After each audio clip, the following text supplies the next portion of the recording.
He e a whakalata o e hala toa. Si uanga o e tawake o e funga taua. Lata anga o e laumana puna o e apa. Longo loma e makatauere. He koe mea na e ai pepe. Tupu tupu le panua kau hawa tu. Kolope ho mo mea. Pea kou kore ke hufanga. Me talamalu o e whanua pea moilo. Ka tuku mua ke uhake atu he whanga ko alofaki he lotu. Ke usalute ki he tia ko veyongo. Te ria ai aho mohono ana. He koe aho o e vare ia tama. He na e whai pe ai amanaki ki ha aho peheni. Ka kua whakatu uta e he mafi. O ne whai ko tau whakawhelo moaki. Isa, na a mau whanongo ki he kata. Te a mau tuu ko toa pe o muia hono hala. Tahine tarita kiumi. Te a ko eni ia ho mau tara. Tine na akakala mo utu malama. Sopu o tā uwha mo tonga taiapa. Tala ki he vai ko toko mea mo e funga whanua. Ahoni, kua fufu tau maamai e ta whanau tama. Tamasii, ko Timote hopoi Tuimana.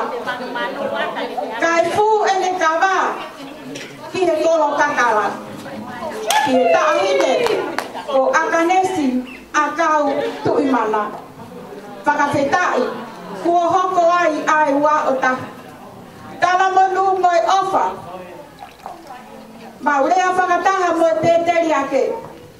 Ko ia oku nofo i he toi anga o erioni. Oku mohe i he malu o sātai. Tamati i hopoi. Oku ware hoku mutuni ke tānaki pia whatu ke mau. E kua hulu tua. Si e mau fia. I kai te ulawa ke whakamatalai. He kua mau to oa. I ho o whakaata. Pea ke whakaaba. Ai matapa a ho o kātoanga. Ke lava mai ai. Ai whanau.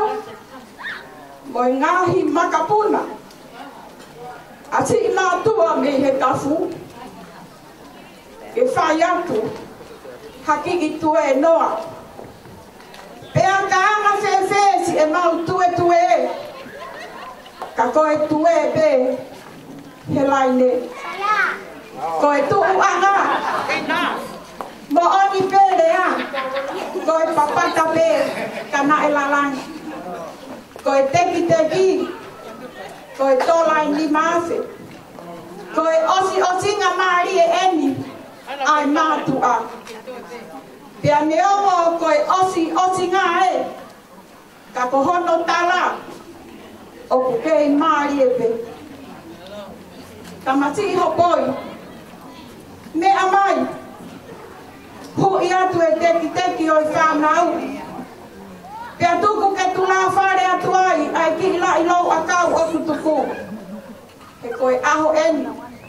O kutala ai ho tau tonga. Mo ho tau whaunga. Tu a ofa e kia. Pasi kade amai a hopoi.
Malo famalo atu lava koia nani fale ite koia o na honi. Ki whainga maari e koe ni koia dai pena o koi mo Akanesi.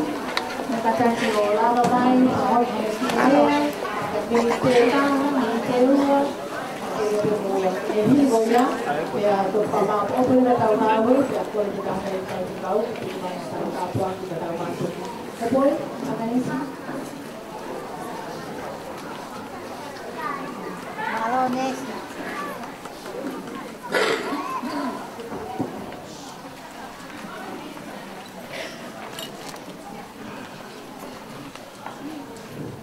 Oleh bagi pematu yang saya pakai,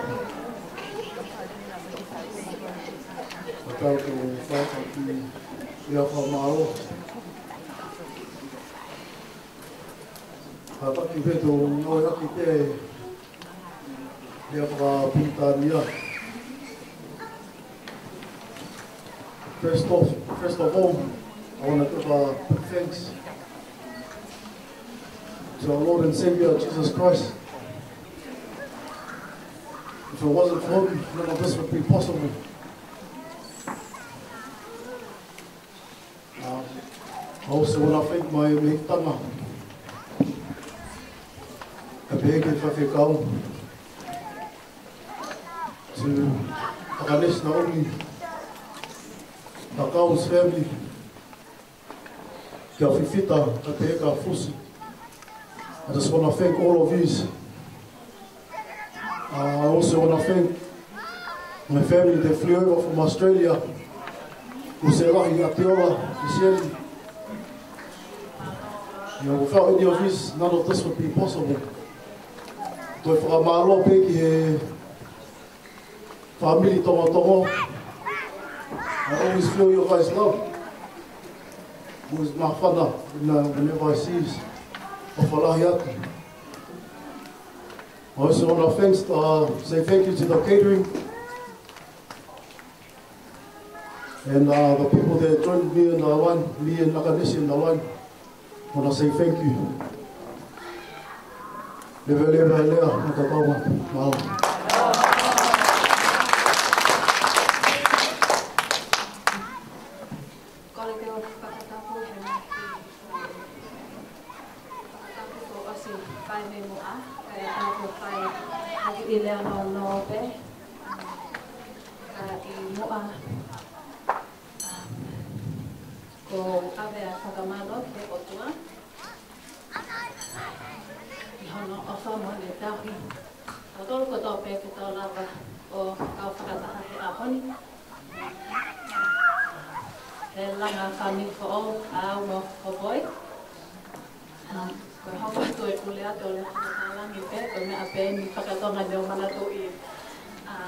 So I just want to say thank you to first parents, my in-laws, my mother-in-law, father-in-law. Thank you so much for your prayers and your planning. Thank you to his extended family, flying over and all your efforts. Thank you to my mom, Ana Pipita V. Akau, and my father, Aminyasi Pusi Akau, my siblings, Fa'ana, Solemano, to my whanga Fa'ez, Maloha mo ofa.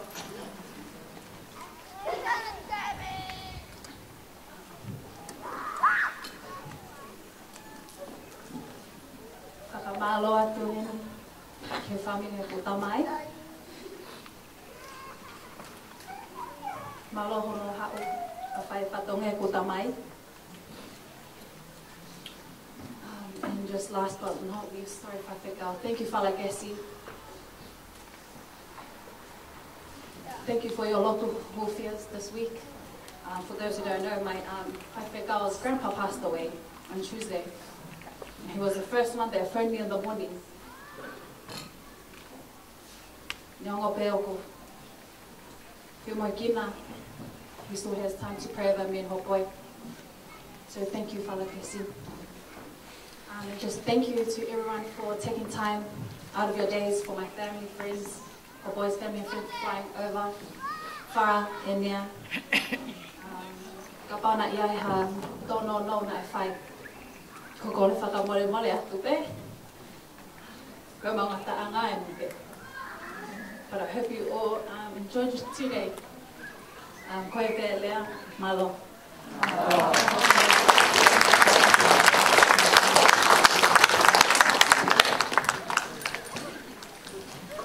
Para malo atu he lava koe e tau Kolomotua ki ahoni. Pea oko whakakonga ea te o mātua koe a hopoi, ka o maha o mātua koe a Akanesi, whamalo ka ki mōtolu, pea tumutumu e whamalo ka kore whamore. Ka pauna ia tono no e whai whatonia he a hopoi ni, o ilo peu kou i tia e whareni. Ka kou ilo e na ia e katoanga, hau inga o pito na e kamata i a hopoi ni, na e whahoko i he tangata i Whaifekau, pea ko pehe tuku e lau ho eiki ko mea pea ho eiki waha ka apure ka umai whawhaiwhekau toko lahi ka pea ke u nofo pea ho tuunga ko e whakalele e tau polo kalamai a hono pea mo ko e whamolmolea tu ka pauna e tono no e mo PJ ko si whakawhaka ia he na pupuha ia e whekea ke lawa ka tau loto he ahoni Tuimana lo tui la kai tola hai tola he te ka whai I Famili. Ka ko whamaloa ka ni mo tonu ka mo hanga lo tui a hao poi pe mo Akanesi. Ya a ho poi mo Akanesi ka te yang ka kwa kona ki ke ka whai This is the only day you get married. This is the one and only day you will get married. In my church, we are not allowed to get divorced. And I heard your uncle Akanesi, he said he doesn't want you to come home. If something is wrong, ring your whaiwhikau and ask him for help. And all of us, we have grounds koe mau mo'ua ia ka mo'ua, ke mau lotu ki mo'ua. That's our action plan. He tau mawahi ka me whai lotu koe ni, ko tau lotu a hopoi pa mo Akanesi. Pea koe ni ngata anga tau tolu kalama he hoa tāni, ko kole ka Timote, me alelei ko tote, all the good things from this afternoon. Whaoia ho kato e he mea atu koia. Ka upi ai ha mea o ke pehe o totonu ke ali ke trash. Mai e ki au, tuku pehe matapa, te nofu au heni mo kau tama koe ni, i whama opo opo he holo, kia ngata e tau polo kalama. Ka ko kore atu whamore more, mo mana tui pepe apsiasi ni ko mo alpe ki tua, ame ho mo mea lele, mo mana tui, te te mau pehe, katoanga pehe ni, e ka hau e te tari pe katoa ni whare kai ni. Nessie and Hopoi, I wish you guys the very, very best. Wedded journey is not easy, but some of us have done it for many decades. Your parents as well, and you learn from us. They say, do as I say, not as I do, right? You guys will be fine. Kole ta beke tata I whaiwhekau, I hiri koe ni, whamaha po opo e tau ngawe, e tata pe DJ, ka ki mua ia, whewhekua ke tau whaia ki hip hip hooray, ki he ongo mātua o pānaua ai aho koe ni, ai tau ki whai cheers e tolu, okay, koe tau whai hip hooray ni ki a hopoi mo Nessie, na kei whuke wha tau tausi, e koe tau waini, pia koe awe kau tamai o waini e toa, pa tau ai pila tau ria heni, ka ki tau toi ini. Okay guys, let's go. Hip hip!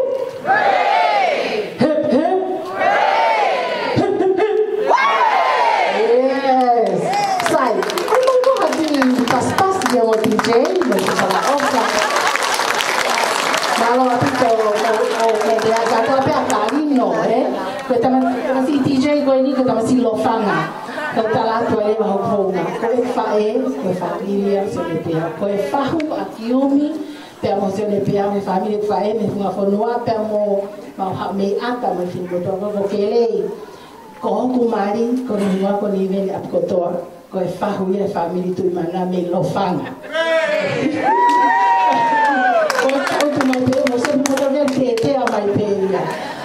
Pako fia o pito he whainga maari e koe ni.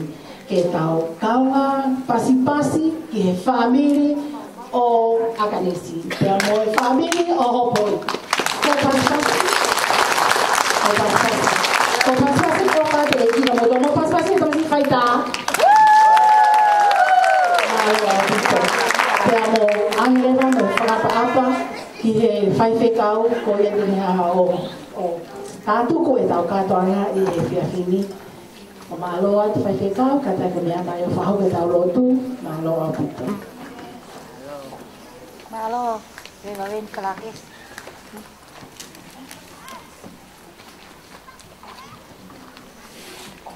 Kape ka mai a whia e tua tau o tau toka.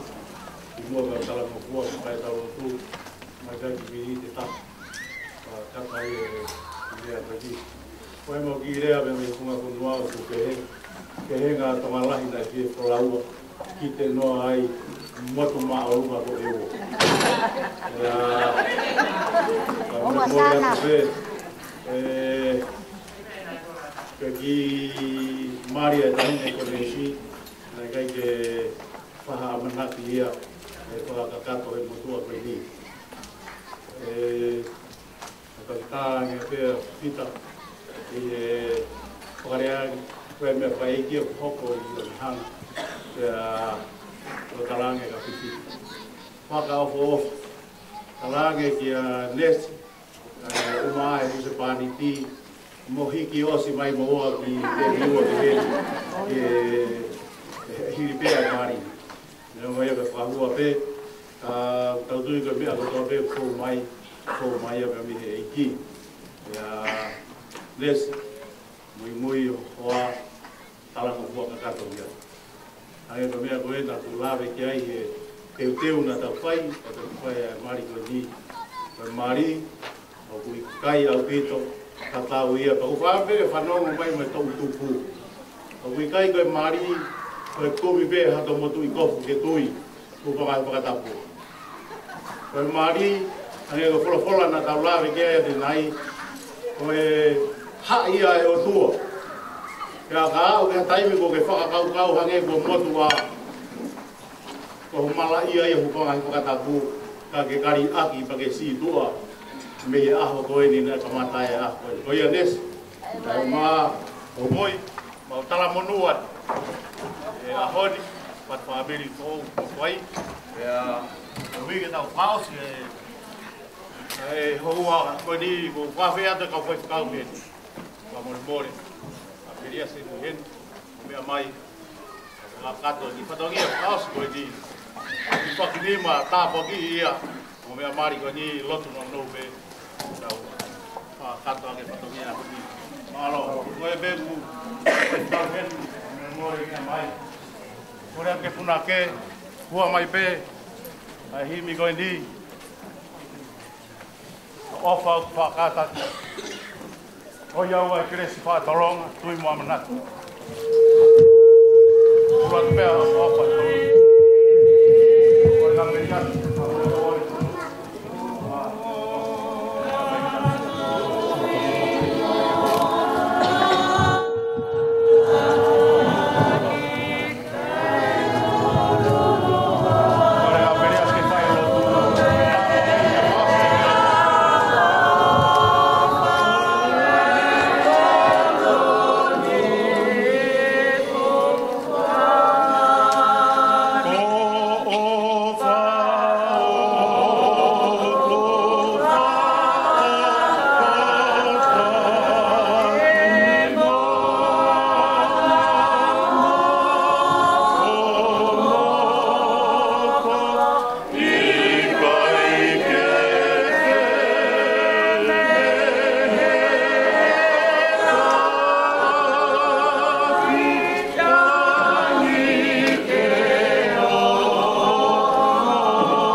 tau wha o fua e koloani fu masani malo o tauhi mau ai pe ai Akanesi tai ngatani malo o koloa ia e ahoni e o tua o hoa tā maari e mai e ofa e a Fiona whakakoloa aki loto mo lau maari e hopoi kau maa Akanesi malo ya hoko ai he ua koe tahape malo koe talaanga ia o i misteri tau mama o e ofa e a Fiona o kau whakatahape mo e o wau mamafa bea mei ane pongpongina o whai he tangata iki whaifkau a pai o kei momoi atu ki o a Fio tawange pea moho ofa malo kene tataki e na whanonga tawange pea moho ofa kene whakamalu pea moho na ki Famili tawange pea moho ofa kena puke ai mo ui a hopoi kau maa Akanesi pai tāpu kina mai rongo Famili pea mo i whakaongosia e aho tāpu aki mai aho eiki mo whakakoloa mo whakalangilangi ake aho malu mo whakawhiawhiani ki tāpu aki mai tangata i whaifkau mo halotu mo i ngā ue ko i kuna tuku ai peho o wha i hoko ko i tūhuru pia mo i māma i he lalaka pia mo i pirikimi o kumau whai taimihi tuke o ai langilangi ke kei mua ai peka mau mui atu Akanesi o tau eiki ko sisu klais o whalahe o tua koe tamai wheo hi o lau maari e maoni o ni tawange ke ia hopo ia kau maa Akanesi e pehe ke ting mau tolu hono katoa bea o nā hiri Kai whai ai pe o tae ngata. Amen.